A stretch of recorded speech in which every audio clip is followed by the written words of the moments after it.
তোর বুকের কাপড় ফেল বলেই একটানে মীরার বুক থেকে শাড়ির আঁচলটি টেনে খুলে ফেলে সোহাগ মির্জা। মীরার গলায় আর বুকে পাগলের মতন কিস করতে থাকে। তারপর একটা একটা করে ব্লাউজের সবগুলো হুক খুলে ফেলে। মীরা, এসব কি করছেন আপনি? ঠাসঠস করে একটা চর বসিয়ে দেই মীরার গালে। আয় আমার সাথে আয়, খুব শখ তোর আমার বউ হবি তাই না?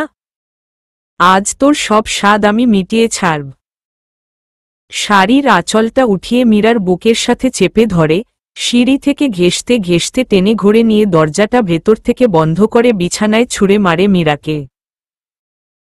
শার্টের বোতামগুলো একটান দিয়ে ছিঁড়ে ফেলে শার্টটি খুলে মীরার মুখের কাছে ছুঁড়ে মারে। তারপর মীরার বুকের উপর গিয়ে ঝাঁপিয়ে পড়ে। সোহাগ তার হাত দিয়ে মীরার হাত দুটি শক্ত করে চেপে ধরে আছে বিছানার সাথে। মীরার হাতের কাচের চুড়িগুলো ভেঙে রক্তাক্ত হয়ে যাচ্ছে বিছানার চাদর।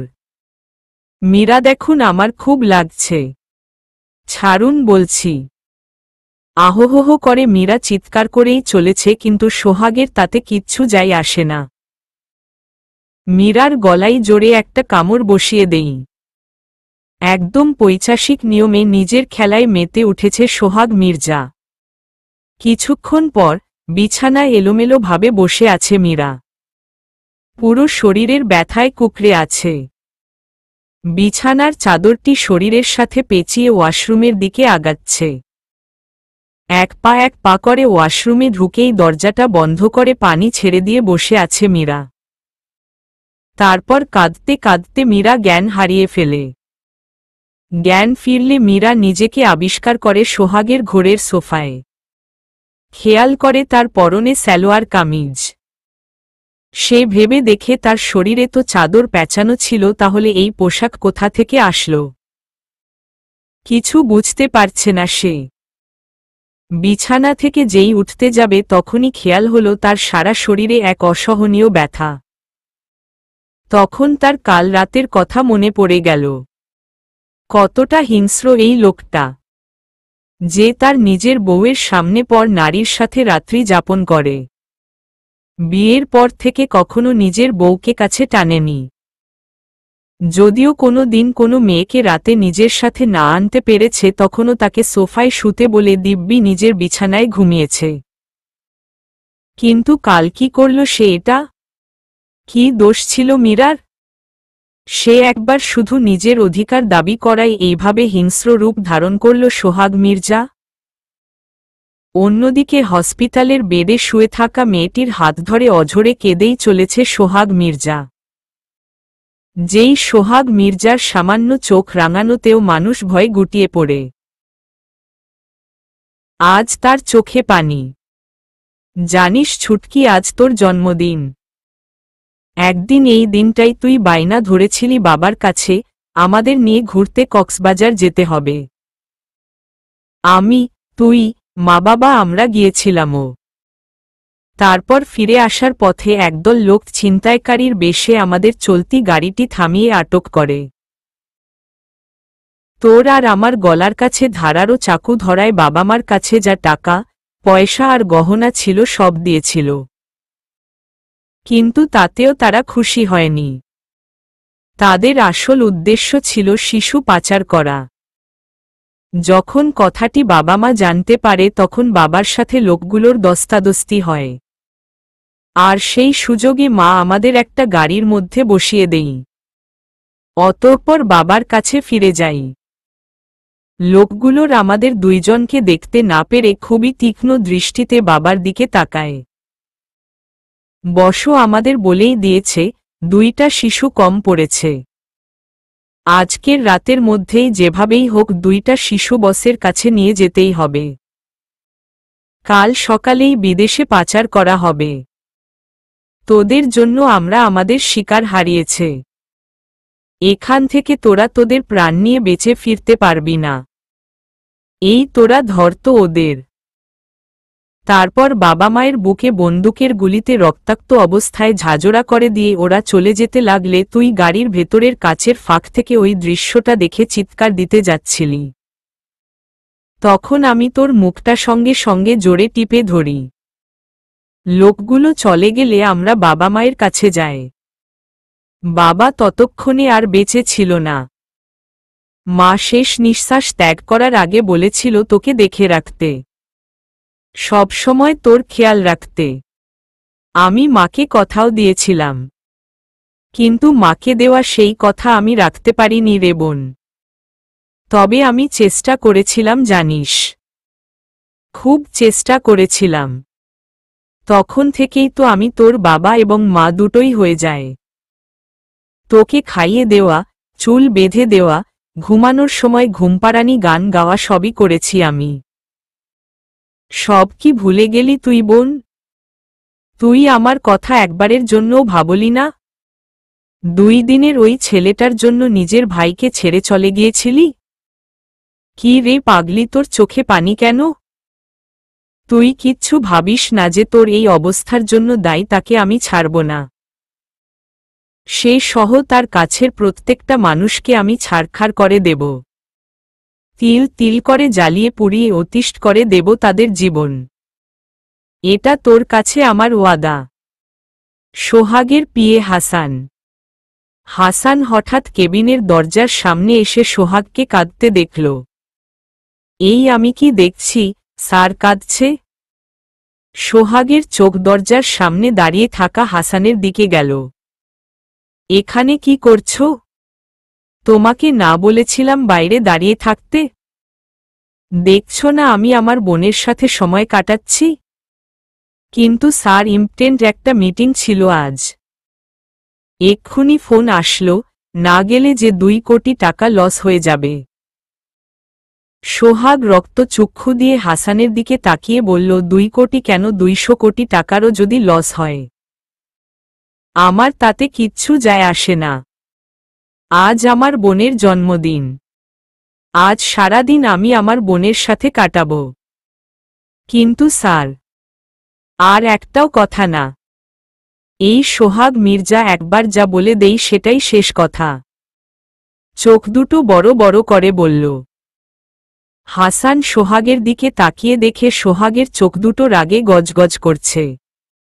ভয় আর কোনো কথা না বলেই হাসান চলে যায়। বাইরে এসে হাসান নিজেই নিজেকে বলছে একজন অসর, কোমা যাওয়া রোগীর জন্য যত সব আদিক্ষেতা। এত ইম্পর্টেন্ট একটা মিটিং এ নাকি যেতে পারবে না। এদিকে ডাক্তার টারসাহারা এসে মীরার ক্ষত স্থানগুলোতে মেডিসিন লাগিয়ে দিচ্ছে। ডাক্তার টারসাহারা এত কেয়ারলেস কেন আপনার হাজবেন্ড? ওনার মতন একজন এত বড় বিজনেসম্যান এমনটা করবে আমি কখনোই ভাবতে পারিনি। নিজের ওয়াইফকে শেষ পর্যন্ত যেই ওষুধগুলো দিচ্ছি নিয়মিত ক্ষতস্থানে লাগাবেন, আর এই ট্যাবলেটগুলো খাবেন। আমি এখন আসি। মীরা ডাক্তার, তার একটা কথা জিজ্ঞাসা করব আপনার কাছে? ডাক্তার টারসাহারা হ্যাঁ বলুন। মীরা আপনাকে কে এখানে আসতে বলল? ডাক্তার টারসাহারা আপনার হাজবেন্ড আমাকে সকালে ফোন করেছিল।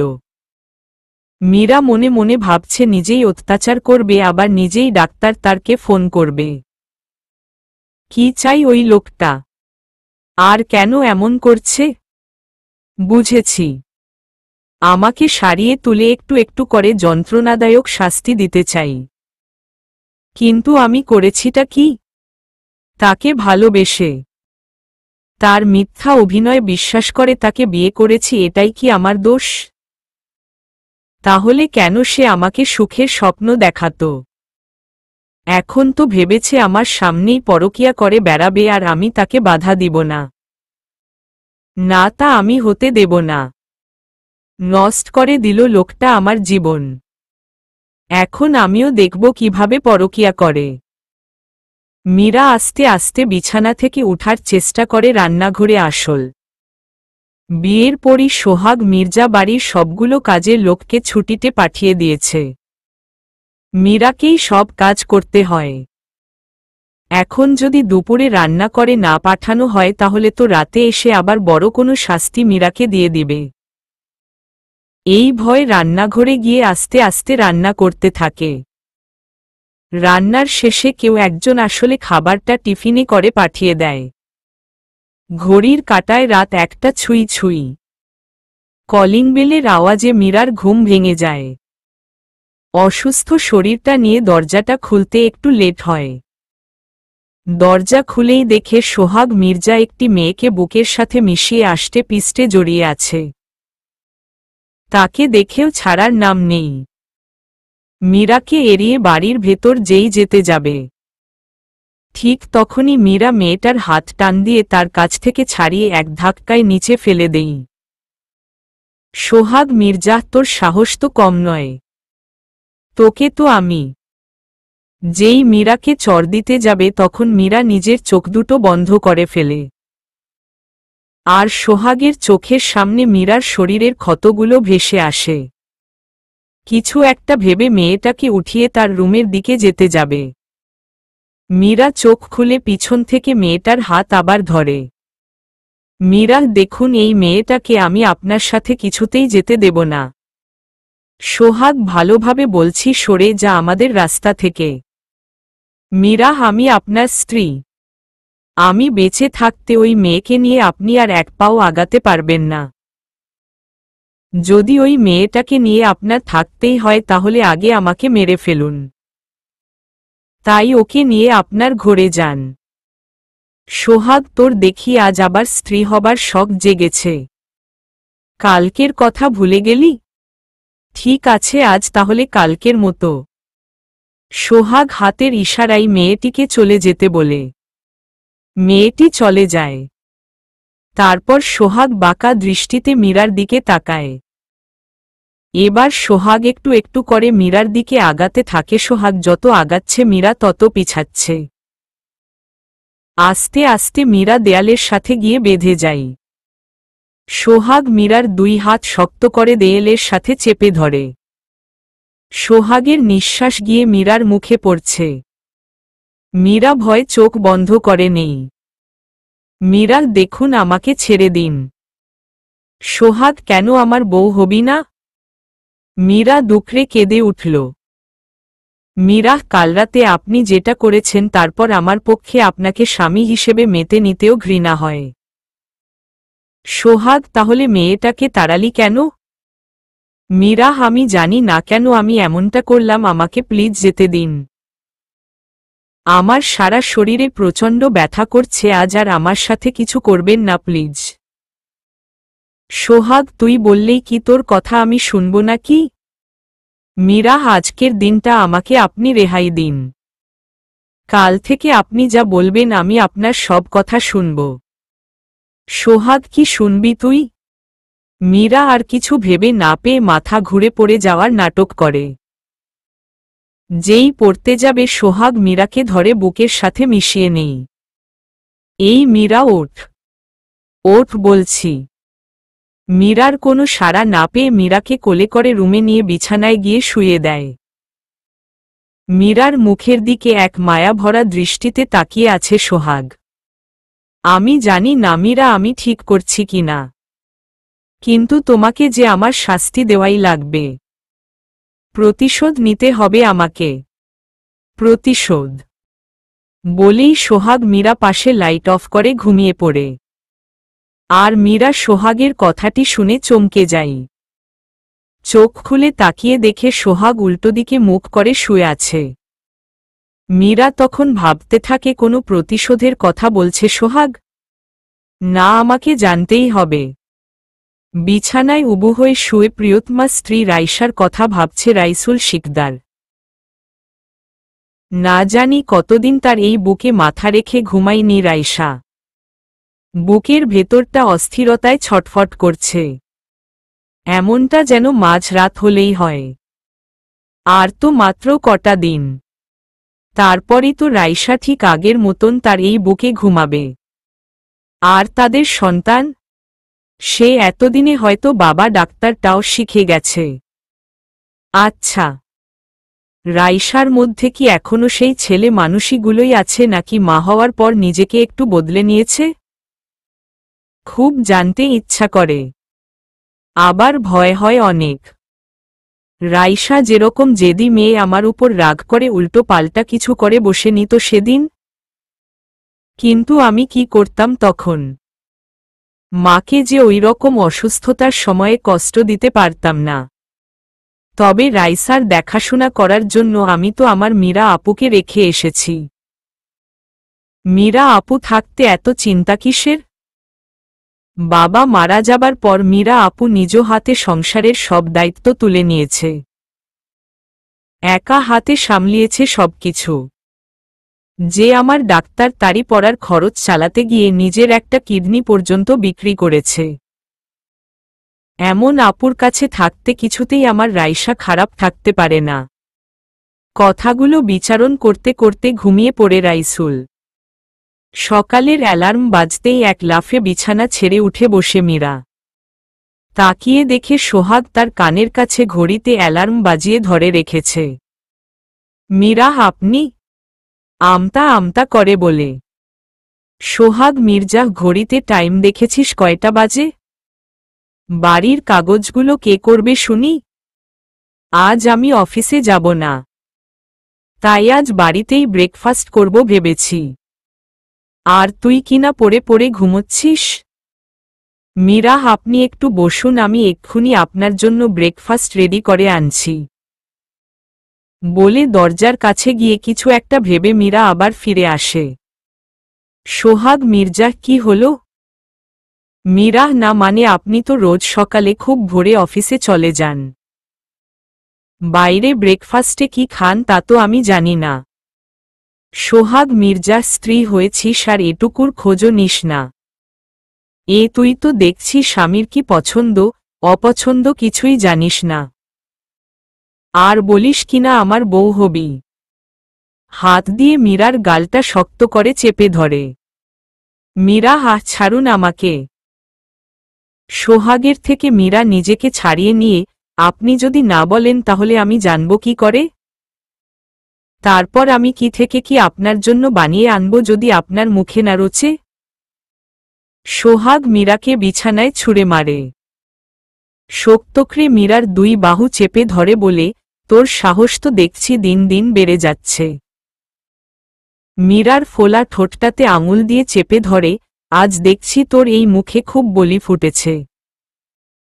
আর যেন কখনো তোকে আমার মুখের উপরে কথা বলতে না দেখি, নইলে এর ঝাঁজ তোকে বোঝাতে আমার বেশি টাইম লাগবে না।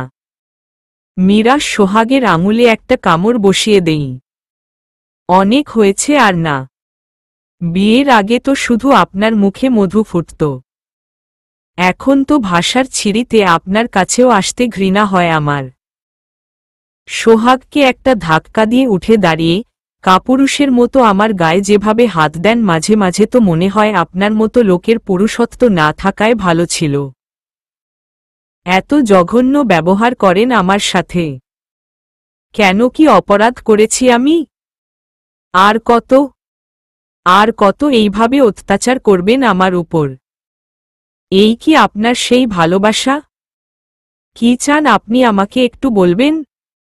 আমি আর পারছি না। হয় আমায় মুক্তি দিন, নয় আমায় একটু ভালোবাসা দিন। খুব বিশ্বাস করেছিলাম আপনাকে আমি। বলেন না, আপনার স্ত্রী হতে গেলে আর কি কি করতে হবে আমাকে? মেয়েরা তো বাপের বাড়ি থেকে স্বামীর মনের পছন্দ অপনদের খবরাখবরের খোঁজ নিয়ে আসে না। আপনি যদি আমাকে একটু সময় না দেন তাহলে কিভাবে আমি বুঝব আপনাকে? কথাগুলো বলতে গিয়ে মীরার চোখে পানি চলে আসে। সোহাগের মীরার মুখটা দেখে খুব মায়া হতে থাকে। একটা সময় মীরার চোখের পানি সোহাগ সহ্য করতে পারত না। মীরার মন খারাপ থাকলে সারাদিন একটার পর একটা সারপ্রাইজ দিয়ে মীরার মুখে হাসি ফোটানোর চেষ্টা করত। সোহাগ মীরার খুব কাছে চলে আসে। দুই হাত দিয়ে মীরার গালটা আঁকড়ে ধরে মুখটা উঁচু করে তোলে। নিজের ঠোঁট দিয়ে মীরার চোখের পানি মুছিয়ে দেই। তারপর যখনই নিজের ঠোঁটটা মীরার ঠোঁটে বসাতে যাবে ঠিক তখনই মীরা নিজের হাতটা দুইজনের ঠোঁটের মাঝখানে নিয়ে আসে। মীরা, আমি ব্রাশ করিনি, সরুন। বলেই রুম থেকে বেরিয়ে কিচেনে চলে যায়। গ্যাসের চুলাটা অন করে দিয়ে বিড়বিড় করে বলে লোকটা আস্ত একটা অসভ্য। যখন তখন শুধু আমাকে হেনস্থা করার বাহানা খুঁজে। না, এই লোকটাকে যেভাবেই হোক সোজা পথে আনতে হবে। কি পেয়েছেটা কি? আমি কি মানুষ না? আমারও একটা মন আছে। সেই মনটাতে খুব কষ্ট হয় যখন আমার সাথে উনি খারাপ বিহেভ করেন। কিছুক্ষণ পর মীরা গরম গরম পরোটা আর আলুভাজি নিয়ে ঘরে এসে দেখে সোহাগ বিছানার উপর গাদাগাদি কাপড় মেলে রেখেছে। মীরা, আমরা কি কোথাও যাচ্ছি? সোহাগ মির্জা, না। মীরা, তাহলে এত কাপড় কেন বের করে রেখেছেন? মনে তো হচ্ছে আলমারির সব কাপড়ই এখানে। সোহাগ মির্জা, তোমার কথাগুলো শুনে আমার মনটা বদলে ফেললাম। ভেবে দেখলাম তোমাকে স্ত্রী হবার একটা সুযোগ দেওয়া যেতে পারে। সুযোগটা নিতে রাজি থাকলে তোমাকে কিছু পরীক্ষা দিতে হবে। পরীক্ষা দিয়ে পাশ করলেই তুমি আমার স্ত্রীর হবার সম্পূর্ণ সম্মান ও মর্যাদা পাবে। হতে পারবে আমার যোগ্য অর্ধাঙ্গিনী। আর মনে রেখ, আমার পরীক্ষায় উত্তীর্ণ না হলে আজ কিন্তু পুরো বাড়িতে ঝাড়ুপোছা লাগিয়ে মেঝে পরিষ্কার করতে হবে। বাড়ির একটা কোনাও বাদ দিতে পারবে না। কয়েকটা কাপড় মীরার হাতে ধরিয়ে দিয়ে ওয়াশরুমে যাও। 30 মিনিট সময় আছে তোমার কাছে, ওয়াশিং মেশিন ছাড়াই সব পরিষ্কার করবে। তারপর আয়রন করে ঠিক যেভাবে আগে আলমারিতে সাজানো ছিল সেভাবেই গুছিয়ে রাখবে। সবার আগে আমার গল্প পড়তে চাইলে নীল ক্যাফের ভালোবাসা পেজে পাবেন। মীরা একটু মুচকি হেসে, এমন ফালতু আইডিয়া কোথা থেকে বের করেন বলেন তো? আমাকে কি আপনার বোকা মনে হয়? পুরো কাপড়ের দোকান সামনে রেখে বলছেন 30 মিনিটে ধুয়ে আয়রন করে দিতে? আর শুনুন, আমি আপনার খেলনা পুতুল নই। কোনো পরীক্ষা টরীক্ষাই আমি দিতে পারব না। আপনার এসব ছেলে মানুষই এবার বন্ধ করুন। আর এটা ভুলে যাবেন না, আমাকে বিয়ের প্রস্তাবটা আপনিই দিয়েছিলেন। আমি আপনার যোগ্য নাকি অযোগ্য সেটা তো আপনার বিয়ের আগেই ভাবা উচিত ছিল। মীরা বিছানা থেকে একটি শাড়ি আর তোয়ালে নিয়ে ওয়াশরুমে চলে যায়। আর সোহাগ থ হয়ে পড়ে থাকে। বিছানার উপর বসে পড়ে পা ঝুলিয়ে দিয়ে ভাবে আর কি উপায়ে মীরাকে শাস্তি দেবে। ফ্ল্যাশব্যাক। খাবার টেবিলে বসে আছে রাইসা। সখিনা, খাইয়া লও মেম সাব। রাইসা, না খালা। যতক্ষণ না ভাইয়া আসছে আমি কিছুই খাব না। সখিনা, এই ডাক্তার কোনো কথা হইল? সাহেব যদি রাতে না আহে তাইলে কি না খাইয়াই থাকবা? রাইসা, হুমম খালা। তুমি আর কথা বলো না তো। দেখছই তো সেই কখন থেকে পেটের ভেতরে ইঁদুরে দৌড়া দৌড়ি করছে। সখিনা, হের লাইগাই তো কইতাছি খাইয়া লও। সাহেব না জানি কখন আইব আর তোমারে আমি খাওয়াই নাই দেখা আমারই কথা হুনাইব। রাইসা, প্লিজ খালা আর জোর করো না। ভাইয়া হয়তো খুব বিজি আছে। দেখি না আরেকটু অপেক্ষা করে। সোহাগ মির্জা, আর অপেক্ষা করা লাগবে না, আমি এসে গেছি। রাইসা উঠে গিয়ে সোহাগের সামনে এসে দাঁড়াই। এত রাত করে কেন আসো ভাইয়া? জানো না আমি না খেয়ে বসে থাকি? সোহাগ কান ধরে বলে, সরি ছুটকি। আসলে সারাদিন খুব বিজি ছিলাম। আজ তো লাঞ্চটাও করার সময় পাইনি। রাইসা, আচ্ছা হয়েছে, এখন চলো ডিনার করবে। সোহাগ মির্জা, হুমম চল। Mirza group of industry. I love you জানু। I love you too. উম্মা। উম্মা হুমম। মীরা দরজার কাছে দাঁড়িয়ে কান পেতে হেলান দিয়ে কথাগুলো শোনার চেষ্টা করছে আর বারবার নাক মুচ্ছে। বিড়বিড় করে বলছে, ব্যাটা বেঈমান, খবিশ, লুচ্চা শামুক। তোকে আমি দেখে নেব। এবার আসিস আমার কাছে। ভালোবাসা দাও না সোনা। ভালোবাসা দাও। ফাটা বাঁশ ধরাই দেব হাতে। আমার জীবন ডাক্তার তেনা তেনা কইরা এখন অন্য মেয়ে নিয়ে ফুর্তি। তোরে তো আমি। সোহাগ দরজাটা খুলতেই মীরা পড়ে যাবে। সোহাগ অমনি মীরার হাতটা ধরে বসে মীরাকে নিজের খুব কাছে টেনে নেয়। তারপর মীরার কোমরটি খুব শক্ত করে চেপে রেখে, সোহাগ মির্জা, এই এক্ষুনি তো পড়ে যাচ্ছিলে, একটু সাবধানে থাকতে পারো না? মেয়েটিকে চোখের ইশারার চলে যেতে বলে, মীরা, সরুন তো আপনি। আপনি একটা খারাপ লোক, আপনার সাথে কোনো কথা নেই। সোহাগ মির্জা, কেন আমি আবার কি করলাম? মীরা, সেটা আপনি খুব ভালো করেই জানেন। সোহাগ মির্জা, কি জানি আমি? মীরা, উহফ, আপনি আসলেই একটা বজ্জাত। সোহাগ মির্জা, ওই বজ্জাতের কি করেছি আমি? মীরা, কি করেছেন আবার বলছেন ছি? ছি ছি ছি ছি। মীরা ছি ছি করতে করতে মুখটা ঘুরিয়ে নেয় সোহাগের থেকে। সোহাগ মির্জা, তোমার ছিয়ের লিস্ট এত লম্বা যে আমি বুঝে উঠতে পারছি না কি করেছি। যদি একটু বুঝিয়ে না বল। সোহাগ আর কিছু বলার আগেই মীরা সোহাগের গালে একটা কিস বসিয়ে দেই। উম্মা। মীরা এই করছিলেন ওই মেয়েটার সাথে, মুখটা মলিন করে বলে। সোহাগ একটু মুচকি হেসে, তাই বুঝি? তো আমি যাই করি না কেন তাতে তোমার কি? তুমি তো আর আমাকে ভালোবাসো না। তাছাড়াও আমি তো সালমান খান নই যে যুগ যুগ মেয়েরা আমার অপেক্ষায় বসে থাকবে। একবার মাথার চুল পাকতে শুরু করলে সুন্দরী মেয়েরা আমায় আঙ্কেল বলে ডাক্তার বে, তুমি বোঝা না? মীরা মুখ টিপে হাসতে শুরু করে।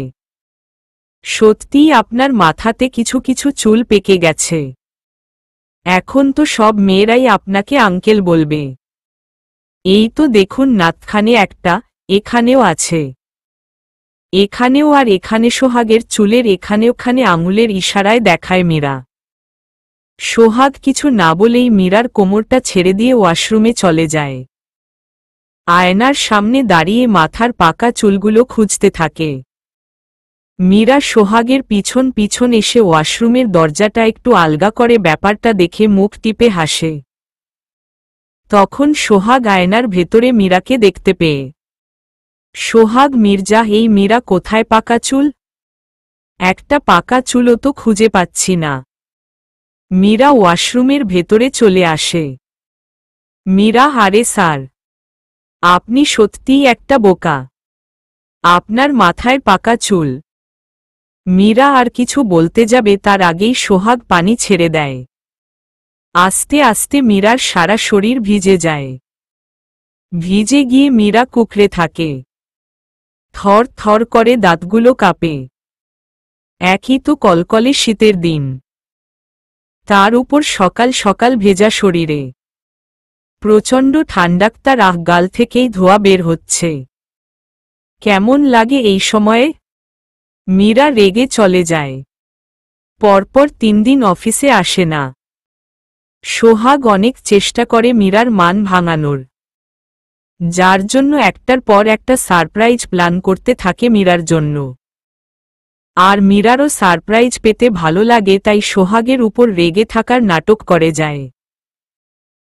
তারপর যখন এক ঝড়বৃষ্টির রাতে মীরার বাড়ির সামনে দাঁড়িয়ে কলকলে শীতে সোহাগ ভিজছিল, তখন গিয়ে মীরা বলে রেগে থাকার নাটক করেছে। সোহাগ মির্জা, অতীতের ছোট ছোট সুখের মুহূর্তগুলো কেন খুব দ্রুত গতিতে চলে যায়?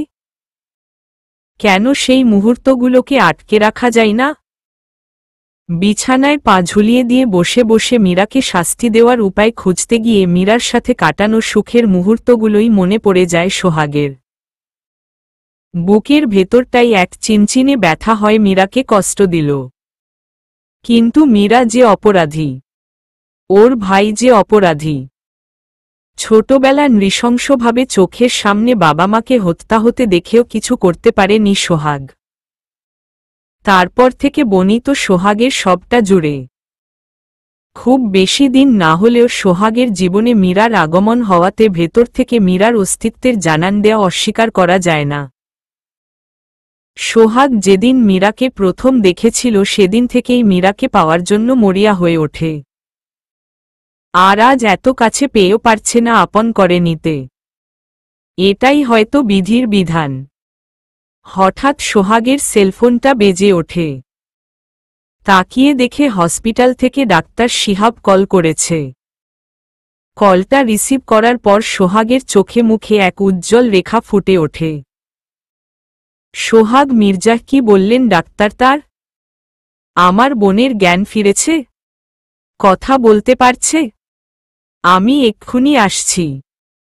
অনেক আনন্দ আর উল্লাস নিয়ে হসপিটালের উদ্দেশ্য রওনা হয় সোহাগ মির্জা। আর এদিকে মীরা ওয়াশরুম থেকে বের হয়ে সোহাগকে খোঁজে। মীরা গেল কোথায় মানুষটা? বলে তো ছিল আজ সারাদিন বাড়িতে থাকবে। আসলে এই লোকটা শুধরাবে না কখনো। পরনারীর নেশায় আসক্ত হয়ে গেছে, যার জন্য বাড়িতে মন বসে না। আজ আসুন, আপনি কোনো মেয়েকে সাথে নিয়ে যদি ঘাড় ধাক্কা দিয়ে বাড়ি থেকে বের না করেছি তাহলে আমিও আপনার স্ত্রী নই। হসপিটালে রাইসা খুব উত্তেজিত হয়ে পড়েছে। কেবিনের সবকিছু ভাঙচুর করছে। হাতের সামনে যা পাচ্ছে তাই ছুঁড়ছে। 2-3 জনের তো মাথাও ফাটিয়ে দিয়েছে। ডাক্তার তার, নার্সকেও রাইসাকে সামলাতে পারছে না। ডাক্তার শিহাব মিছ রাইসা, এখন একটু শান্ত হন। আপনার ভাই এক্ষুনি চলে আসবে। সবাই রাইসার হাত পা শক্ত করে ধরে রেখেছে। তবুও রাইসার ঝাপাঝাপি বন্ধ হয়নি। একটা সময় পর রাইসা নিজেই ক্লান্ত হয়ে পড়ে বিড়বিড় করে বলে, রাইসা আমাকে ছাড়ুন, যেতে দিন আমার সন্তানের কাছে। নেহা ওকে মেরে ফেলবে। কথাটা বলে বেডে ঢলে পড়ে। সোহাগ এসে বোনকে ঘুমন্ত অবস্থায় দেখে মুখটা ফ্যাকাশে হয়ে যায়। সোহাগ মির্জা, ডাক্তার তার, আপনি তো বলেছিলেন আমার বোনের জ্ঞান ফিরেছে, কথা বলতে পারছে। তাহলে? ডাক্তার শিহাব, আমি ভুল বলিনি মির্জা। আপনার বোন এখন ঘুমোচ্ছে। আমরা উনাকে ঘুমের ইনজেকশন দিয়ে রেখেছি। ইনজেকশনটা না দিলেও আমাদের পক্ষে পেশেন্টকে সামলানো সম্ভব হচ্ছিল না। এই যে, এদেরকে দেখুন, মাথা ফাটিয়ে কি অবস্থা করেছে। সোহাগ মির্জা, সরি ডাক্তার তার, কিন্তু আমার বোন এমনটা কেন করছে? ডাক্তার শিহাব, জানি না। আমরা তো কথাই বলতে পারছি না। আপনি বরং উনাকে বাড়িতে নিয়ে যান। বাড়িতে গেলে অবস্থার পরিবর্তন আসতে পারে। অনেক সময়ে পেশেন্টের এমন অবস্থায় চিকিৎসার পাশাপাশি পরিবারের আপনজনদের সঙ্গ প্রয়োজন। সোহাগ আর কোনো কথা না বলে নীরবে রাইসার পাশে গিয়ে কিছুক্ষণ বসে থাকে। রাইসার ঘুমন্ত মুখটার দিকে তাকিয়ে দুফোঁটা চোখের পানি ফেলে। তারপর বোনকে কোলে তুলে বাড়িতে নিয়ে যায়। মির্জা প্যালেস। সোহাগের কোলে রাইসাকে দেখে মীরা রেগে ক্ষিপ্ত হয়ে ওঠে। শাড়ির আঁচল কোমরে গুজে, মীরা আপনি আজও? সোহাগ কিছু না বলেই মীরার পাশ কেটে রাইসাকে নিয়ে সিঁড়ি বেয়ে উপরে উঠে যায়। মীরাও সোহাগের পিছন পিছন যায়। মীরা, আমি আপনাকে কিছু বলছি। আমার কথার উত্তর না দিয়ে চলে যাচ্ছেন কেন? সোহাগ বোনকে নিয়ে রুমে শুয়ে দেয়। মীরা সোহাগে হাত ধরে একটানে নিজের সামনে নিয়ে আসে। সোহাগের শার্টের কলারটি টেনে ধরে। মীরা, কেন এমন করছেন আপনি? আজ কিছুতেই এসব দুশ্চরিত্রা মেয়ের সাথে আপনাকে আমি থাকতে দেব না। মীরার মুখে রাইসাকে বলা দুশ্চরিত্রা কথাটা শুনে সোহাগ প্রচণ্ড আকারে রেগে যায়। মীরার গালে ঠাসঠস করে একটা চর বসিয়ে দেয়। মীরা গালে হাত দিয়ে সোহাগের মুখের দিকে চেয়ে থাকে। সোহাগ মির্জা, তোর সাহস তো কম না। ওকে দুশ্চরিত্রা বলছিস তুই? তোকে তো আমি মীরা দুশ্চরিত্রাকে দুশ্চরিত্রা বলবো না, তা কি সতী সাবিত্রী বলবো? যে অন্যের স্বামীর সাথে বেড শেয়ার করতে দিন দুপুরে অন্যের বাড়িতে চলে আসে তাকে আর কি বলা যায়? ওকে এখন আমি কি করি আপনি দেখুন। মীরা রাইসার কাছে গিয়ে ঘুমন্ত রাইসাকে ঝাঁকাতে শুরু করে। এই মেয়ে ওঠ, ওঠ বলছি, বের হ আমার বাড়ি থেকে। তোদের মতন নষ্টা মেয়ের জন্য আমাদের মতো মেয়েদের আজ কপাল পুড়ছে। সোহাগ মীরার হাত ধরে রাইসার থেকে দূরে সরিয়ে আনে। তুই কিন্তু এবার সত্যিই অনেক বাড়াবাড়ি করে ফেলছিস। মীরা, আমি বাড়াবাড়ি করছি? একটানে মীরা বুক থেকে নিজের শাড়ির আঁচলটি টেনে খুলে ফেলে। কি আছে এসব মেয়েদের মধ্যে যা আমার মধ্যে নেই? কেন বারবার আপনি যৌবনের চাহিদা মেটাতে এসব মেয়েদের ব্যবহার করেন? বাড়িটাকে তো পতিতালয় বানিয়েই ফেলেছেন। এসব মেয়ের প্রতি যদি এতই আসক্ত থাকবেন তাহলে আমায় কেন বিয়ে করেছিলেন? সোহাগের রাগ এবার চরম আকার ধারণ করে। এক ধাক্কায় মীরাকে মেঝেতে ফেলে দেই। কি বললি তুই? বেল্ট খুলে মীরার পিঠে মারতে থাকে। তারপর মীরার এক মুষ্টি চুল শক্ত করে ধরে কপালে আঘাত করে। মীরার কপাল ফেটে রক্ত ঝরতে থাকে। ফর্সা পিঠটা কেটে ছিন্নবিচ্ছিন্ন হয়ে যায়। মীরা সোহাগের প্রতিটা আঘাতে আর্তনাদ করে, সেই দিকে সোহাগের কোনো খেয়াল নেই। সোহাগ মীরাকে মারে। এত মারে যে মীরার নিঃশ্বাস নিতে খুব কষ্ট হয়। মারতে মারতে সোহাগ যখন খুব ক্লান্ত হয়ে পড়ে তখন মীরার গালটি শক্ত করে চেপে ধরে রাইসার দিকে আঙুল দেখিয়ে বলে, দেখ ওকে। জানিস তুই কাকে কি বলেছিস? ও তোর কাছে দুশ্চরিত্রা, নষ্টা মেয়ে, তাই না? তুই জানিস আমার জীবনে ওর কি স্থান? কেউ যদি আমায় বলে ওর জন্য আমার কলিজাটা ছিঁড়ে দিতে তাহলে আমি সেটাও দিয়ে দিতে পারি। আর তুই কি না? মীরা সোহাগের পা ধরে আস্তে আস্তে উঠে দাঁড়ায়। নিজের রক্তাক্ত কপালটা সোহাগের বুকের সাথে মিশিয়ে কম্পিত ঠোঁটে বলে, আপনি আমার কাছে সবসময় জানতে চাইতেন না আমি আপনাকে ভালোবাসি কিনা? ভালোবাসি, খুব ভালোবাসি আপনাকে। এজন্যই তো অন্য কারো সাথে আপনাকে আমি কল্পনাও করতে পারি না। আমার খুব কষ্ট হয় যখন চোখের সামনে অন্য মেয়েদের নিয়ে ঘরের দরজাটা বন্ধ করে দেন। আমি তো আপনাকে ভালোবাসি বলেই আপনার এত অত্যাচার সহ্য করেও আপনার কাছে পড়ে আছি। আমি তো আপনার কাছে বেশি কিছু চাইনি। আর 5টা স্বামী স্ত্রীর মতন একটু সুখে থাকতে চেয়েছি। আর আপনি আমার সাথে। মীরা আর কিছু বলার আগেই জ্ঞান হারিয়ে ফেলে। জ্ঞান হারিয়ে মীরা সোহাগের বুক থেকে ঢলে পড়ছে। এমন সময়ে সোহাগ মীরার হাত দুটো শক্ত করে ধরে বসে। মীরাকে টেনে নিজের বাহুডোরে মিশিয়ে নেয়। মীরাকে ঝাপটে ধরে। সোহাগ, মির্জা, মীরা, এই মীরা, এই, সত্যিই কি তুমি আমাকে এতটা ভালোবাসো? কি হলো? কথা বলছো না কেন? সোহাগ মীরার মুখটা নিজের সামনে নিয়ে আসে। দেখে মীরার কোনো সারা শব্দ নেই। সোহাগের রাগ এখন অনুশোচনায় পরিণত হয়। মীরার সারা শরীরের ক্ষতগুলোতে চোখে বুলাতে থাকে। মীরার ক্ষতবিক্ষত শরীরটা দেখে সোহাগের চোখ বেয়ে পানি পড়ছে। যন্ত্রণায় বুকটা ফেটে যাচ্ছে। সোহাগ, মির্জা, কতটা ব্যথা আর যন্ত্রণা দিয়েছি তোমাকে আমি। কেন আমি এত রাগতে গেলাম? তুমি তো জানোই রাগ হলে আমার মাথার ঠিক থাকে না।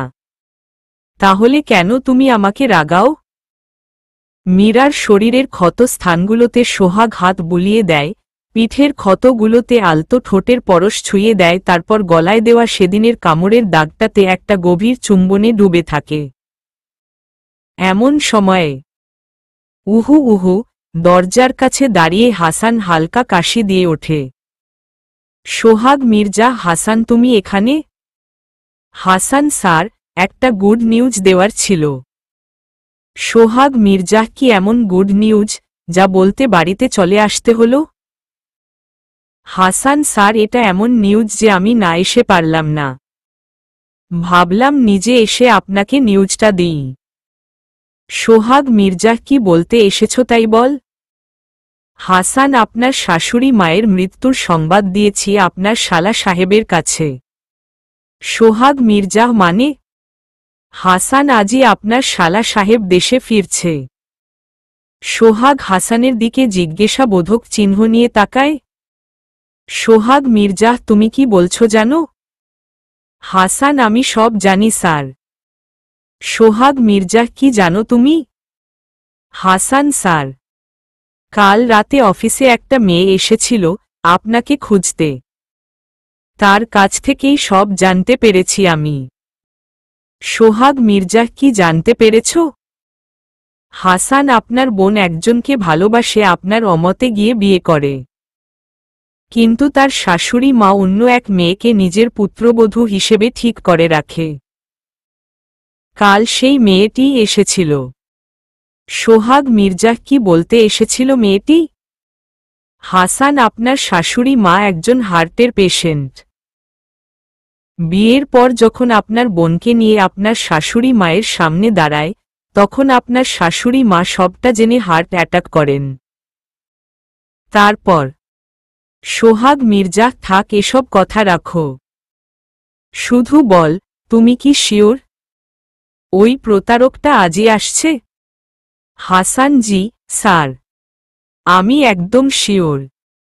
সোহাগ মির্জা, ঠিক আছে, তুমি যাও, আমি আসছি। সোহাগ মীরাকে বিছানায় রাইসার পাশে শুইয়ে দিয়ে এয়ারপোর্টে চলে যায়। আর এদিকে সোহাগ চলে যাওয়ার পর হাসান আবার মির্জা প্যালেসে আসে। মীরার মুখের উপর ঝুঁকে। হাসান, মীরা, তুমি আমার স্বপ্ন ছিলে, কিন্তু তোমাকে আমি পাইনি। সোহাগ মির্জার কাছে তুমি কখনোই ভালো থাকতে পারবে না। চলো, আজ তোমায় আমি নিয়ে যাব। অনেক ভালোবাসা দেব, দেখো, এতটা ভালোবাসা দেব যে এই সোহাগ মির্জাকেই তুমি ভুলে যাবে। কথাগুলো বলে হাসান মীরাকে সেন্সলেস অবস্থায় কোলে করে উঠিয়ে নিয়ে যায়। তারপর মীরাকে গাড়িতে শুইয়ে নেহার ফোনে একটা মেসেজ করে, থ্যাংক ইউ নেহা, তোমার জন্যই আজ আমি মীরাকে পেয়েছি।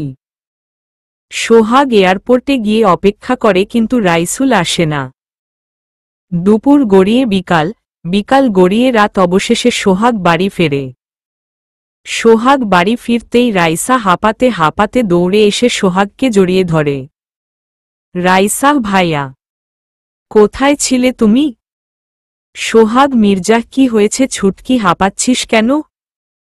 রাইসা হাত দিয়ে কিচেনের দিকে ইশারা করে। সোহাগ বোনের দিকে তাকিয়ে দেখে খুব ভয় পেয়ে আছে।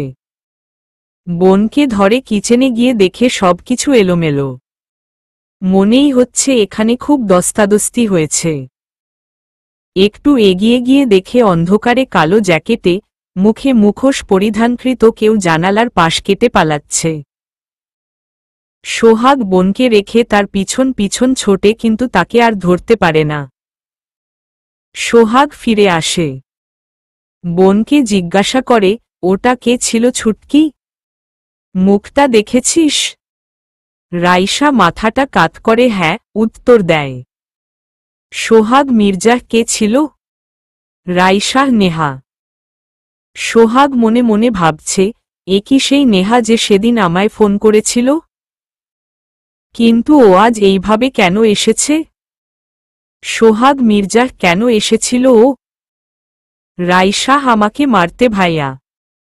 এ সেই নেহা যার সাথে আমার শাশুড়ি মা রাইসুলের বিয়ে ঠিক করেছিল। আমি যখন বিয়ের পর রাইসুলের বাড়িতে যাই তখন আমার শাশুড়ি মায়ের হার্ট অ্যাটাক হয়। নেহার কথাতেই হসপিটালে আমি আর রাইসুল আমার শাশুড়িকে বোঝায়, না, আমাদের বিয়ে হয়নি, আমরা শুধুই বন্ধু।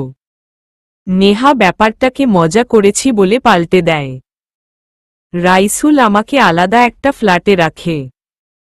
মাঝে মাঝে ও আমাকে দেখে যেত। যখন আমি 8 মাসের গর্ভবতী তখন নেহা এসেছিল আমায় দেখতে। কথায় কথায় আমার হাতে একটা বিয়ের কার্ড ধরিয়ে দেয়। কার্ডটা ছিল ওদের বিয়ের। নেহা আমাকে রাইসুলের জীবন থেকে সরে যেতে বলে, কিন্তু আমি তাতে রাজি হই না। তাই নেহা আমাকে মেরে ফেলতে চায়। ভাগ্যক্রমে তখন রাইসুল চলে আসে বলেই আমি বেঁচে যাই। তারপর থেকেই রাইসুল দিন রাত আমার সাথে পড়ে থাকত, আমার অনেক যত্ন নিত। কিন্তু কতদিন, রাইসুলের মা আবার অসুস্থ হয়ে পড়ে। তখন ওকে আমি জোর করি ওর মায়ের কাছে যেতে। তবুও ও আমাকে একা ছাড়তে চায়নি। আমাকে ওর আপুর কথা বলে। ভাবলাম ওর আপু আমাদের অবস্থাটা বুঝবে। তাই ও আপুর সাথে কথা বলে আমাকে খুলনার বসে উঠিয়ে ওর আপুর কাছে পাঠিয়ে দিয়েছিল। বাস খুলনাতেই আসছিল, কিন্তু মাঝপথে নেহার দলবল আমাকে আটক করে। অনেক চেষ্টা করেও আমি পালাতে পারি না। আমাকে নেহা অনেক আঘাত করে। আমার সন্তান ভূমিষ্ঠ হতেই ও নিয়ে যায় আমার থেকে, আর আমাকে পিছিয়ে দিয়ে যায় ওর গাড়ির সাথে। তারপরের কোনো কথা আমার মনে নেই। শুধু চোখ মেলে নিজেকে হসপিটালে আবিষ্কার করি। ডাক্তার, তার নার্স সবাইকে দেখতে পাই, কিন্তু আমার সন্তানকে পায় না। আমার সন্তান কোথায় ভাইয়া? প্লিজ ওকে আমার কাছে এনে দাও। আমি আর কখনো তোমার কাছে কিচ্ছু চাইব না, প্লিজ। রাইসা কাঁদতে থাকে। সোহাগ রাইসাকে জড়িয়ে ধরে, শান্ত হবন। কিছুক্ষণ পরে সোহাগ মির্জা, একটা কথার উত্তর দিবি আমাকে? তুই কি কখনো রাইসুলের আপুকে দেখেছিস? রাইসা, না ভাইয়া, তবে শুনেছি ওর আপু খুবই ভালো। সবসময় ওর আপুর প্রশংসা শুনতাম। সোহাগ মির্জা, হে আমি কি করেছি? সোহাগ নিজের হাত দুটো সামনে নিয়ে আসে। এই হাত দিয়ে আমি আমার ফুলের মতন নিষ্পাপ মীরাকে মেরেছি। ওর শরীরকে করেছি ক্ষতবিক্ষত। না জানি কতটা যন্ত্রণা সহ্য করেছে আমার মীরা। এক্ষুনি আমি আমার মীরার কাছে গিয়ে ক্ষমা চাইব। রাইসা, কি বলছো ভাইয়া? কে মীরা? সোহাগ কোনো উত্তর না দিয়েই ছুটে রুমে চলে যায়। মীরা, কোথায় তুমি? এই মীরা। সোহাগ মীরাকে ওয়াশরুমেও পাই না। সোহাগ সারা বাড়িতে তন্নতন্ন করে খুঁজে চলেছে, কোথাও মীরাকে পাচ্ছে না। রাইসা সোহাগের পিছন পিছন ছুটছে, কিন্তু কিছু বুঝে উঠতে পারছে না। রাইসা, তোমার কি হয়েছে ভাইয়া? এরকম কেন করছো? সোহাগ মির্জা, মীরা কোথায় তুমি? মীরা কি আমায় ছেড়ে চলে গেল? বাড়িতে যা ঘটেছে, তাহলে কি নেহা আমার মীরাকে? কিছু ভাবতেই সোহাগ পাগলের মতো হয়ে যায়। রাইসা, শান্ত হও ভাইয়া, আমাকে বল কি হয়েছে। সোহাগ মির্জা, ছুটকি, আমি অনেক বড় ভুল করে ফেলেছি। সোহাগ মীরার সাথে করা সব অন্যায়ের কথা বোনকে খুলে বলে। নেহা আমাকে ভুল বুঝিয়েছিল ছুটকি। এখন আমি কি করব? কোথায় পাবো আমার মীরাকে? সোহাগ নিজের হাত দুটো দেয়ালের সাথে বারবার আঘাত করতে থাকে। জালেমের মতো এই হাত দিয়ে অত্যাচার করেছি তোমার উপর মীরা। আমি সত্যিই খুব খারাপ। রাইসা, হে কি করছো তুমি ভাইয়া? রক্ত ঝরছে তোমার হাত থেকে। সোহাগ মির্জা, ঝরুক রক্ত। আমি আমার মীরার শরীর থেকে এর থেকেও বেশি রক্ত ঝরিয়েছি। রাইসা, প্লিজ শান্ত হও। আমাদের এখন পুলিশ স্টেশন যাওয়া উচিত, তাহলেই ভাবির খোঁজ পাব। পুলিশ স্টেশনে। অফিসার জসিম একিমি, সোহাগ মির্জা, আপনি এখানে? কোনো অসুবিধা? আমাকে একটা ফোন করলেই পারতেন। আপনি কেন কষ্ট করে আসতে গেলেন? রাইসা, স্যার, একটা বিপদে পড়ে এসেছি আমরা। অফিসার জসিম, কি বিপদ? রাইসা আর সোহাগ অফিসার জসিমকে সব খুলে বলে। অফিসার জসিমও আচ্ছা, মিমির্জা আপনার পিএ হাসানের ফোন নাম্বার আর গাড়ির নম্বরটা আমাদেরকে দিয়ে যান। আমরা দেখছি কিছু করতে পারি কিনা। হাসানের সাথে যদি নেহার কোনো যোগাযোগ থেকে থাকে তাহলে নেহাকে ধরা আমাদের পক্ষে সহজ হয়ে দাঁড়াবে। ওদিকে মীরা, না, এই বিয়ে আমি করতে পারবো না। আমার এত বড় সর্বনাশ করবেন না হাসান ভাই। যেতে দিন আমায়, আমি আপনার ছোট বোনের মতন। মীরা নিজের হাতটা হাসানের থেকে ছাড়ানোর অহেতুক চেষ্টা চালাচ্ছে। হাসান, প্লিজ মীরা, প্লিজ, তুমি আমায় ভাই বলো না। আমার খুব কষ্ট লাগে, কষ্ট। কাজী সাহেব তাড়াতাড়ি বিয়েটা পড়ান না। কাজী বলমা কবুল। মীরা, প্লিজ, আপনারা বোঝার চেষ্টা করুন আমি বিবাহিতা। এই লোকটা আমাকে তুলে নিয়ে এসেছে। মীরা চিৎকার জুড়ে দেয়, কেউ আছেন? বাঁচান আমায় এই রাক্ষসটার কাছ থেকে। হাসান, আহা জান, এত চিৎকার চেঁচামেচি কেন করছো? এখানে কেউ আসবে না। আর তোমার শরীরটা খারাপ না? এত উত্তেজিত হইও না। শুধু একটাবার বিয়েটা হতে দাও, দেখো সব ঠিক হয়ে যাবে। মীরা, আপনাকে খুব ভালো ভেবেছিলাম ভাইয়া। আমি কখনো ভাবতে পারিনি সেই আপনি এভাবে আমায় নিজের নোংরা রূপটা দেখাবেন। হাসান, তুমি আমাকে যাই বলো, তোমাকে আমি ভালোবাসি মীরা। খুব সুখে রাখব। ওই সোহাগ মির্জা তোমায় কখনো সুখে রাখতে পারবে না। ও তো কখনো তোমায় ভালোবাসেনি। আমি তোমায় ভালোবাসাতে ভরিয়ে দেব। একটা বার বিয়েটা হতে দাও। বিয়ের পর তোমায় আমি কখনো ওর মতো অত্যাচার করব না, শুধু আদর দেব, দেখো। মীরা, আমি জানি উনি আমার উপর অনেক অত্যাচার করেছে। অত্যাচারী বীরপুরুষের মতো নিজের পুরুষত্ব খাটিয়েছে। হয়তো উনি আমাকে কখনো ভালোই বাসেনি, তবুও উনি তো আমার স্বামী। ভালোবাসি উনাকে আমি। আমি কিছুতেই এই জীবনে আর উনার জায়গায় কাউকে বসাতে পারবো না। আর তোর মতন শয়তানকে তো নয়ই। হাসান, এই মীরা, জান আমার, দেখ তুই তুকারি করো না। একটু পরেই তোমার স্বামী হব। এখন এমন ব্যবহার করলে চলে? মীরার স্বামী আর তুই? তুই ভাবলি কিভাবে যে তোকে আমি বিয়ে করব?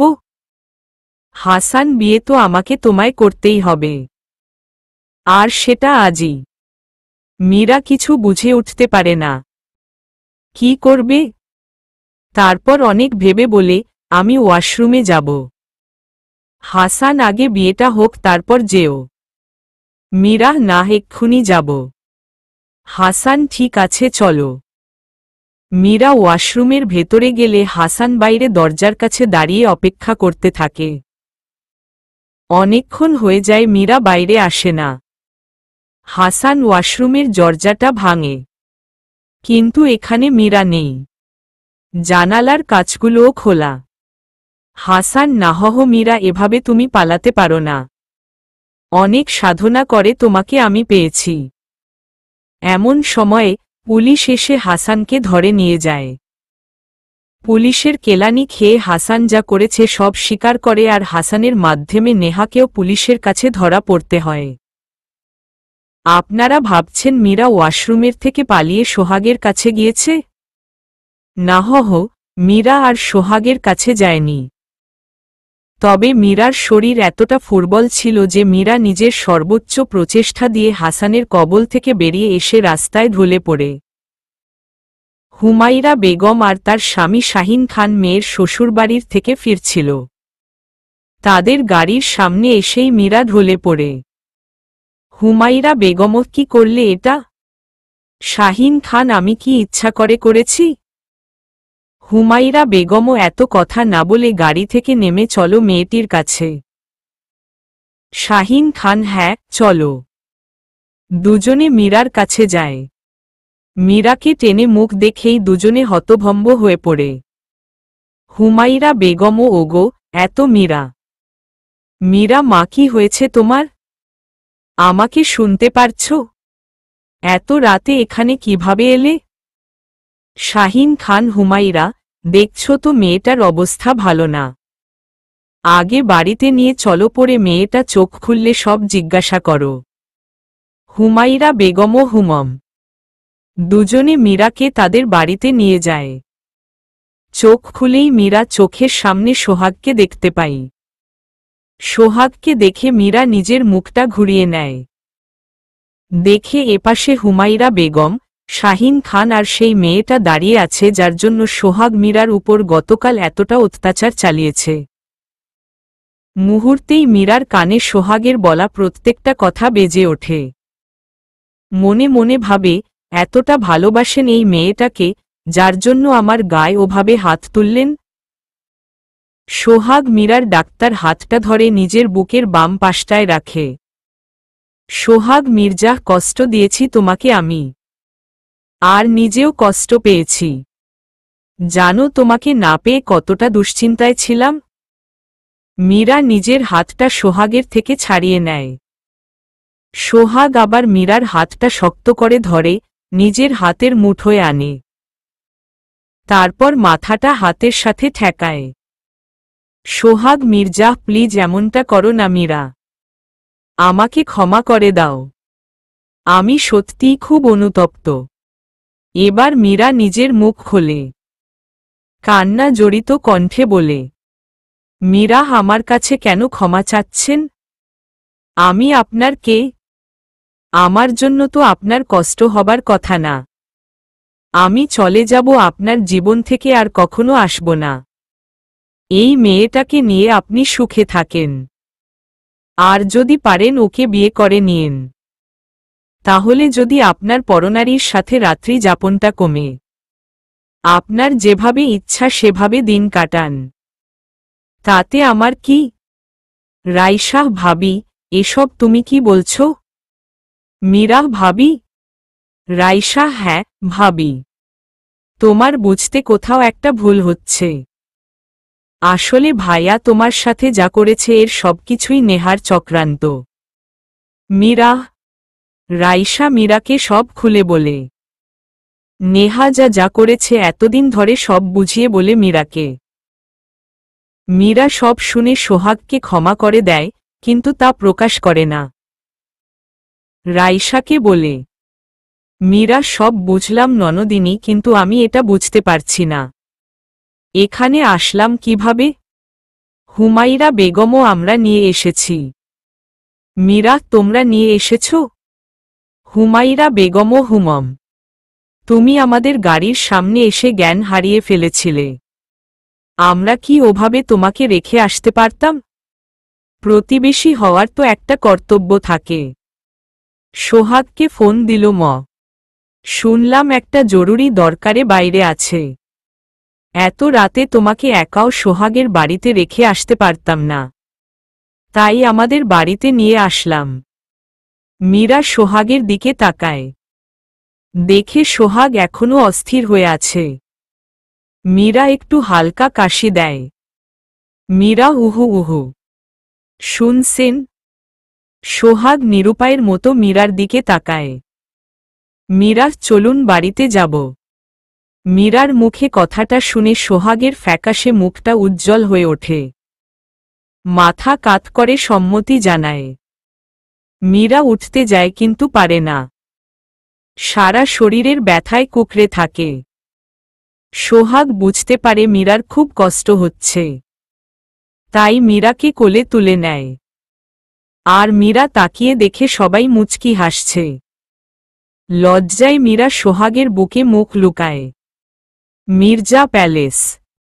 রাত অনেক গভীর। রাইসা তার রুমে গিয়ে শুয়ে পড়েছে, আর সোহাগ মীরাকে নিয়ে রুমে গিয়ে শুইয়ে দিয়েছে। মীরা, আজ আমায় সোফায় শুয়াবেন না? সোহাগ, মির্জা, মীরা? মীরা, আমি কি কিছু ভুল বলেছি? সেই বিয়ের প্রথম দিনটা আপনার মনে আছে? কতটা স্বপ্ন আর আশা নিয়ে আপনার ঘরে এসেছিলাম আমি। আর আপনি কি করেছিলেন? আমাকে স্টোররুমে নিয়ে বন্ধ করে রেখেছিলেন। সোহাগের শার্টের কলার টেনে ধরে, এই আপনি জানেন না আমি অন্ধকারকে ভীষণ ভয় পাই? তাহলে কেন অমনটা করেছিলেন আমার সাথে বলুন? সোহাগ দুই হাত দিয়ে মীরার গালটা আঁকড়ে ধরে, আমি ভুল করেছি, স্বীকার করছি মীরা। প্লিজ আমায় তুমি ক্ষমা করে দাও। আর কখনো তোমার সাথে এমনটা করব না। বিশ্বাস কর আমাকে। আমি সত্যিই খুব অনুতপ্ত। মীরা, বিশ্বাস? আর আপনাকে? আপনার মতন একটা খারাপ, পাষাণ আর নির্দয় মানুষকে কখনো ক্ষমা করা যায় না। সোহাগ, মির্জা, প্লিজ মীরা, আমায় একটা সুযোগ দাও। মীরা, সুযোগ? মীরা একটু ভেবে দেখার রিয়্যাক্ট করে। ঠিক আছে, একটা সুযোগ আপনাকে আমি দিতে পারি, কিন্তু তার জন্য আপনাকে পরীক্ষা দিতে হবে। সেই পরীক্ষায় উত্তীর্ণ হলেই আমার ক্ষমা পাবেন। সোহাগ, মির্জা, কেমন পরীক্ষা?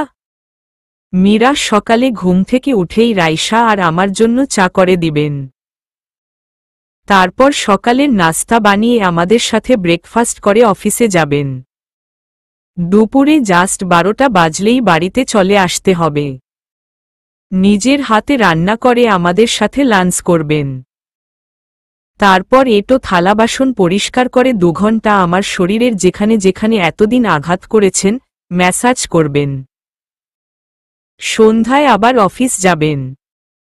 রাতে বেশি রাত করে ফিরতে পারবেন না। আর সাথে করেও কোনো মেয়েকে আনতে পারবেন না। আসার সময়ে আমার জন্য আখ কিনে আনবেন। যদি সারাদিনের কাজে যেমনটা বলেছি তার মধ্যে কোনো গাফিলতি খুঁজে পাই তাহলে সেই আখ দিয়ে আপনাকে শায়েস্তা করব। আর যদি দেখি সবকিছু ঠিকঠাক করেছেন তাহলে একসাথে বসে রাতে আখ খেতে খেতে জ্যোৎস্না বিলাস করব। মীরা কথাগুলো বলে একটা জোরে নিঃশ্বাস নেই। সোহাগের দিকে তাকালে দেখে সোহাগ হাঁ করে আছে। কি পারবেন তো এসব করতে? সোহাগ, মির্জা, এটা পরীক্ষা নাকি টর্চার? মীরা, ওহহ, তার মানে আপনি দিবেন না পরীক্ষাটা? ঠিক আছে, ক্ষমাও পাবেন না। সোহাগ, মির্জা, না, আমি সেটা বলতে চাইনি। মীরা, তো কি বলতে চেয়েছেন? সোহাগ, মির্জা একটা ঢোক গিলে, আচ্ছা মীরা, এসব কতদিন করতে হবে? মীরা, যতদিন না আমি বুঝব আপনি একজন আদর্শ স্বামী হয়ে উঠতে পেরেছেন ততদিন। সোহাগ, মির্জা, আদর্শ স্বামী হতে গেলে এসব করতে হয় বুঝি? মীরা, এই আপনি রাজি কিনা তাই বলুন তো আগে। সোহাগ, মির্জা, ঠিক আছে, চেষ্টা করব। মীরা, ওকে এখন ঘুমান। সোহাগ বিছানায় যেই শুতে যাবে। মীরা, এই করছেন কি? সোহাগ, মির্জা, কেন ঘুমাচ্ছি? মীরা, এখানে কেন ঘুমাচ্ছেন? বিছানার থেকে বালিশটা নিয়ে সোহাগের মুখের উপর ছুঁড়ে মেরে বলে, যান গিয়ে সোফায় ঘুমান। সোহাগ বালিশটা নিয়ে সোফাতে গিয়ে শুয়ে পড়ে। মীরার দিকে মুখ করে মীরার মুখপানে চেয়ে থেকে ভাবে, কতটা নিষ্পাপ আমার এই মীরা। আর আমি কিনা এর সাথেই। নাহহ আর ভাবতে পারছি না। ভাবলেই যেন বুকের ভেতরটা অস্থির হয়ে ওঠে। রাত 3টার কাছাকাছি সময়। সোহাগের চোখে এখনো ঘুম নেই। যদি একটু মীরাকে জড়িয়ে ধরে ঘুমাতে পারত হয়তো শান্তিতে ঘুমটা হতো। সোহাগ একটু টুকটাক শব্দ করে বোঝার চেষ্টা করে মীরা সজাগ কিনা। যখন বুঝতে পারল মীরা ঘুমিয়েছে, সোহাগ আস্তে করে গুটি গুটি পায়ে সোফা ছেড়ে উঠে মীরার পাশে এসে শুয়ে পড়ে। কিছুক্ষণ কোনো সারা শব্দ করে না। মীরার পাশে চুপটি করে শুয়ে মীরার ঘুমন্ত মুখটার পানে চেয়ে থাকে। তারপর মীরাকে টেনে এক ঝাটকায় নিজের বাহুডোরে মিশিয়ে নেয়। মীরার কাটা পিঠটায় আলতো করে হাত বুলাতে থাকে। আর পরক্ষণে মীরার ঘাড়ে নাক ডুবিয়ে ঘুমিয়ে যায়। সকালে সোহাগের বরাবরের জন্যই একটু তাড়াতাড়ি ঘুম থেকে ওঠার অভ্যাস। সেই ছেলেবেলায় বাবা মায়ের মৃত্যুর পর সোহাগ একা হাতে বাড়ি এবং বিজনেস সবটা সামলিয়েছে। আর আজও তার ব্যতিক্রম কিছু হয়নি। মীরা হয়তো জানে না সোহাগ কি করতে পারে। মীরার দেওয়া শাস্তি সোহাগ খুব খুশি মনে উপভোগ করছে। ঘুম থেকে উঠেই সকালের নাস্তা তৈরি করা শেষ। এবার চা বানিয়ে প্রথমে রাইসাকে ডেকে দিয়ে এসে এখন মীরাকে ডাকতারছে। কিন্তু মীরা যে গভীর ঘুমে আচ্ছন্ন। সোহাগ মীরাকে ডাক্তারতে মীরার কানের কাছে চলে আসে। তারপর নিজের নাকটা দিয়ে মীরার কান ঘেঁষে ফিসফিসিয়ে বলে, সোহাগ মির্জা, মীরা, এই মীরা, এই ওঠো, দেখ চা এনেছি। মীরা ঘুমের ঘোরে এমন শিরশিরানি অনুভব আর আবেগ মাখানো কণ্ঠস্বর শুনে এক লাফে উঠে পড়ে। আপনি? সোহাগ মির্জা একটু মুচকি হেসে, তোমার জন্য চা বানিয়ে এনেছি। কথাটা শুনে মীরা একটু অবাক হয়ে যায়। এত সকালে চা বানিয়ে এনেছেন? তাকিয়ে দেখে সোহাগের মুখে অনেক হাসি। মীরা সোহাগের দিকে তাকাতে তাকাতে চায়ের কাপে এক চুমুক দেয়। এ কি? সবকিছু তো ঠিকঠাক আছে। মীরা, এই সত্যি কি চাটা আপনি নিজে বানিয়েছেন? সোহাগ মির্জা, কেন বিশ্বাস হয় না তোমার? মীরা, জানি না, হতেও পারে আপনি রাইসাকে দিয়ে। সোহাগ মির্জা, আমার বোনকে দিয়ে আমি কখনো কাজ করাই না। মীরা ঠোঁটটা একটু বাঁকিয়ে মাথা ঝাঁকিয়ে বলে, দারোয়ান আঙ্কেলকে দিয়ে পাড়ার মোড় থেকে আনিয়েছেন নিশ্চয়। সোহাগ মির্জা, এই তুমি আমাকে কি ভাবো বলো তো? বিশ্বাস যদি না হয় তাহলে চলো, তোমার সামনে দাঁড়িয়ে আমি আবার বানিয়ে দেখাব। মীরা, থাক, দরকার নেই। যান গিয়ে সকালের নাস্তা রেডি করে খাবার টেবিলে সাজিয়ে রাখুন, আমি ফ্রেশ হয়ে আসছি। সোহাগ মির্জা, ব্রেকফাস্ট আমি আগেই গুছিয়ে রেখে এসেছি। মীরা কোনো কথা বলে না, সোহাগের দিকে তাকিয়ে থাকে। আর মনে মনে ভাবে, সত্যি কি এই লোকটা নিজের হাতে সব করছে? কিছুক্ষণ পর মীরা বিছানা ছেড়ে উঠতে যাবে, সোহাগ এসে মীরাকে আস্তে করে কোলে তুলে ওয়াশরুমে নিয়ে যায়। মীরা, কি করছেন? কি ছাড়ুন, আমি পারবো যেতে। সোহাগ মির্জা, চুপপপ, আমি আছি কি করতে?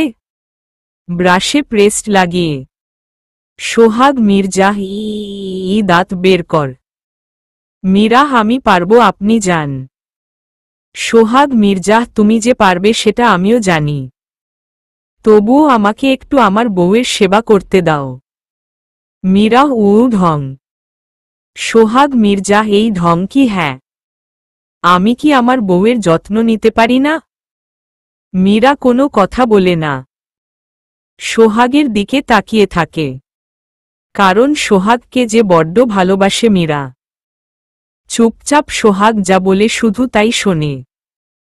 যতই চায় সোহাগকে শাস্তি দেবে, সোহাগের করা সব অন্যায়ের প্রতিশোধ নেবে, ততই সোহাগ কাছে আসলে মীরা ফুটবল হয়ে পড়ে। বেলা ৮টা। খাবার টেবিলে বসে আছে রাইসা আর মীরা। সোহাগ সার্ভ করে দিচ্ছে। সোহাগের রান্না এত সুস্বাদু যে মীরা চেটেপুটে খাচ্ছে। ঝালঝাল আমের চাটনির সাথে খিচুড়ি আর ডিম সিদ্ধ। আহ, কি তৃপ্তি এই খাবারে! মীরা মনে মনে ভাবছে, সোহাগকে দিয়েই সারা জীবন এমন রান্না করিয়ে খাবে। খেতে খেতে মীরা বলে, মা ফোন করেছিল, রাইসুল সামনের সপ্তাহে আসছে। কথাটা শুনে রাইসার বিষুম লেগে যায়। সোহাগ রাইসার মাথায় হাত বুলিয়ে এক গ্লাস পানি রাইসার সামনে ধরে। রাইসার চোখ ছলছল হয়ে ওঠে, যেন চোখের পানি বাদ মানছে না। সোহাগ মির্জা, তুই কাঁদছিস কেন ছুটকি? দেখিস সব ঠিক হয়ে যাবে। রাইসা, কিভাবে ঠিক হবে? তুমি বল ভাইয়া, কোনো মুখে দাঁড়াবো আমি ওর সামনে? নেহা যে বলেছে আমাদের সন্তানকে ডাক্তার টবিনে ফেলে দিয়েছে, ওকে আমি কি জবাব দিব? আমি তো জানি না আমার সন্তান বেঁচে আছে নাকি মরে। মীরা রাইসার মুখটা চেপে ধরে, ওসব কথা কখনো মুখে আনবে না তুমি। ওই সৃষ্টিকর্তার উপর একটু ভরসা রাখো। তাছাড়াও তোমাকে নিয়ে আমি অনেক মিথ্যা বলেছি আমার ভাইটাকে। সোহাগ মির্জা মিথ্যা? কি মিথ্যা বলেছ তুমি মীরা? রাইসা মিথ্যা বলেছ মানে? মীরা হ্যাঁ, রাইসুল জানে তুমি তোমার ভাইয়ের বাড়িতে আছো। সেদিন আমি তোমার জন্য বাস স্ট্যান্ডে অপেক্ষা করছিলাম। সেখানে নেহাকে দেখি। আমি ওর পিছু নিই আর ও কারো সাথে ফোনে কথা বললে জানতে পারি তোমার সাথে কি করেছে। অনেক চেষ্টা করেও আমি তোমার কোনো খোঁজ পাইনি। রাইসুল আমাকে ফোন করলে ওকে বুঝিয়েছিলাম তুমি তোমার ভাইয়ের বাড়িতে আছো। যেদিন তুই নিজের পায়ে দাঁড়াতে পারবি সেদিনই ওর ভাই তোদেরকে মেনে নেবে। তুই প্রতিষ্ঠিত হয়ে এসেই তোর বউকে নিয়ে যাবি। আমি নিজে রাইসাকে তার ভাইয়ের হাতে তুলে দিয়ে এসেছি। আর এই সিদ্ধান্তটা রাইসার ভাইয়ের। সোহাগ মির্জা তুমি মিথ্যা কেন বলতে গেলে? মীরা এটা না বললে যে আমার ভাইটা খুব ভেঙে পড়ত। রাইসা কিন্তু আমার শাশুড়ি মা, উনি তো কখনো আমাকে মেনে নিবে না। মীরা কে বলেছে মেনে নিবে না? আমি মাকে সব খুলে বলেছিলাম। আসলে আমার বাবার একসময় বিজনেসে লস হয়।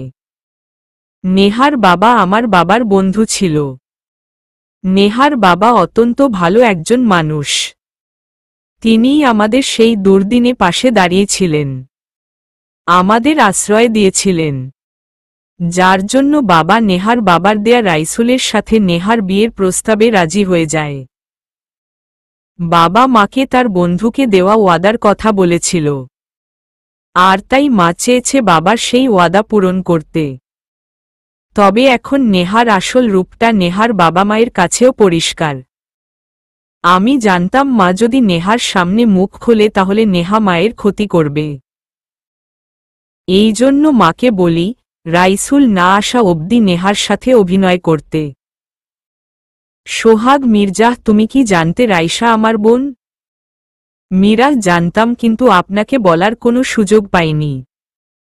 কাল আমি রাইসাকে দেখে চিনতে পারিনি কারণ বাড়িতে রাইসার একটাও ছবি ছিল না। আর আপনি তো রাইসাকে মেনে নেননি। যদি জানতে পারেন আমি রাইসুলের বোন হয়তো আমাকে মেরে ফেলতেন, তাই রাইসার ব্যাপারে আপনাকে কিছু জিজ্ঞাসা করার সাহস হয়নি। হঠাৎ কলিং বেলের আওয়াজ। সোহাগ গিয়ে দরজাটা খুলতেই একটা মেয়ে সোহাগের বুকের উপর ঝাঁপিয়ে পড়ে আর ন্যাকা ন্যাকা কণ্ঠে বলে, ওগো, তোমার কি আমার কথা একটুও মনে পড়ে না? এত বদলে গেছো তুমি। চলবে।